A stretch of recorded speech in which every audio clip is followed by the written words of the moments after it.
Ang gusto ko talaga panawagan, Congressman! Hey, Congressman! Hinahamon ko kayo! Hey! Parinig nyo yung mga vloggers! Mayroon ba kayo kontak sa loob? Para marinig nila! Wala na si Congressman Kiko eh. Meron daw, meron. Hey, Congressman! Mga dishonorable! Walang iya kayo! Huwag niyo ubusin ang kaban ng bayan! Nagmula ako kay Marcos Sr. Ano? Ako po ay Marcos loyalist. Pero bumitaw ako dahil alam ko niluluko ang taong bayan. Sapagkat ang nais pa nila ay ubusin ang kaban ng bayan. Kaya hanggat hindi nababago ang sistema, hindi tayo titigil kahit magpasko. Walang papaskong masaya kung ang presidente mo ay bangag at inutil. Isama mo na ang mga walang hiyang kongresista na nandyan sa loob ng House of Representatives. Kaya ngayon, Bakit nyo sa taong bayan kayo? Ha?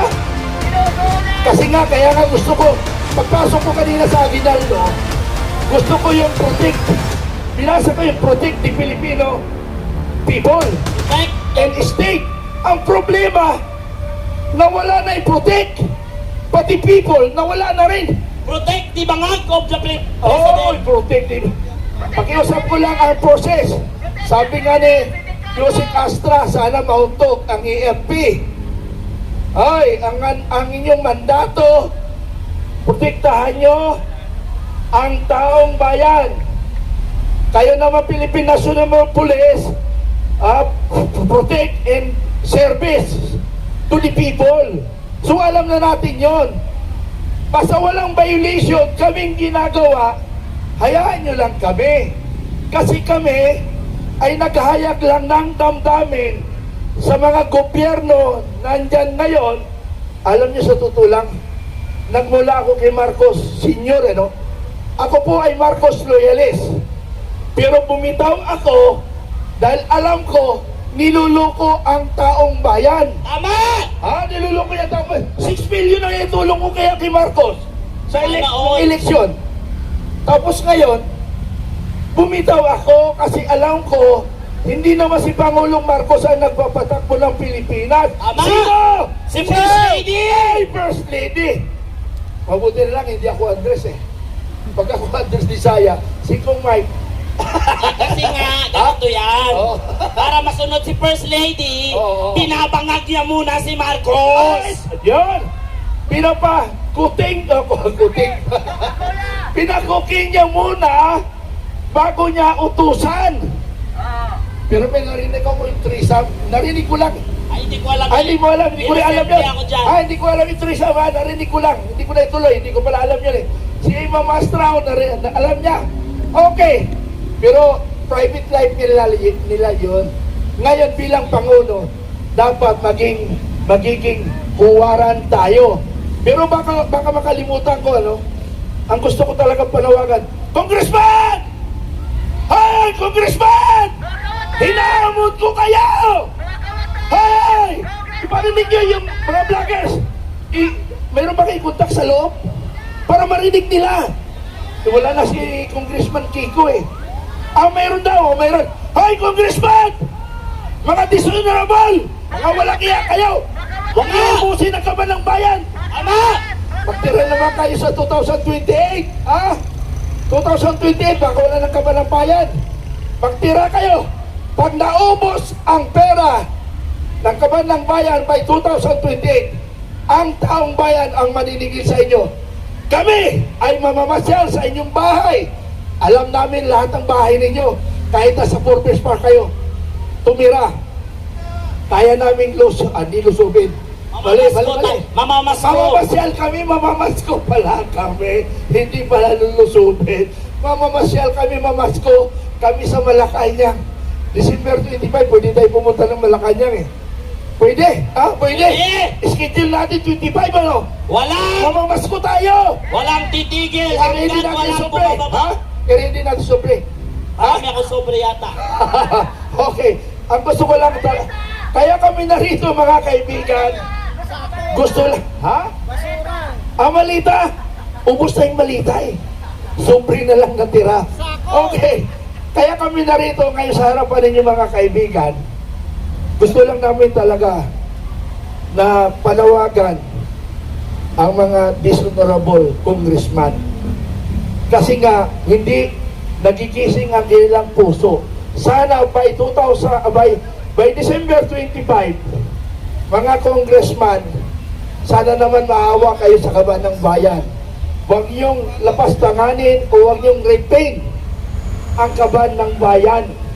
Mahiya naman kayo. Nagtataka nga ako sa congressman. Ikaw, ay muntik na. Ikaw ba, yung congressman, hindi ka ba nagtataka?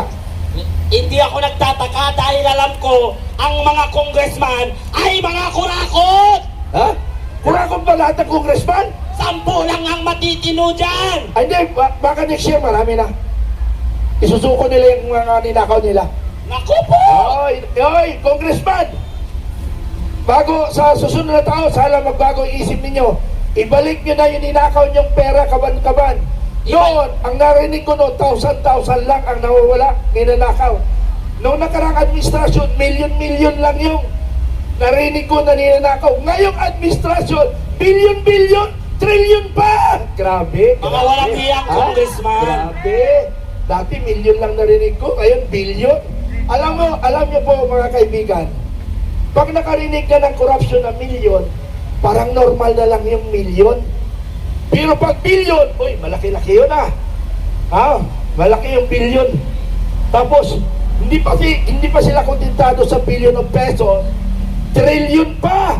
Nako, wala na. Mga walang hiya! Walang iya. Paano na yung magiging presidente by 2028? Wala ng pera.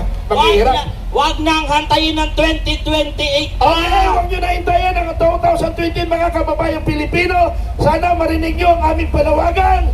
Dishonorable Congressman, sana marinig ninyo. By 2026, magbago na kayo. Maraming salamat at maraming pa magsasalita. At baka ulitin ko sasabihin ko, maraming salamat! Mabuhay ang Pilipino! Mabuhay ang Pilipino! Mabuhay ang Philippine National Police! Mabuhay ang Armed Forces of the Philippines. Maraming salamat. Maraming salamat po, Retired Colonel Mitran. Mabuhay daw ang mga kasundaluhan. Mabuhay daw ang mga kapulisan. Mabuhay ang matitinong kasundaluhan. Mabuhay ang matitinong kapulisan. Pero ito mga kababayan, naaawa lamang po ako sa ating mga kasamahan na mga kapulisan na mababa ang kanilang tungkulin pa sa ngayon.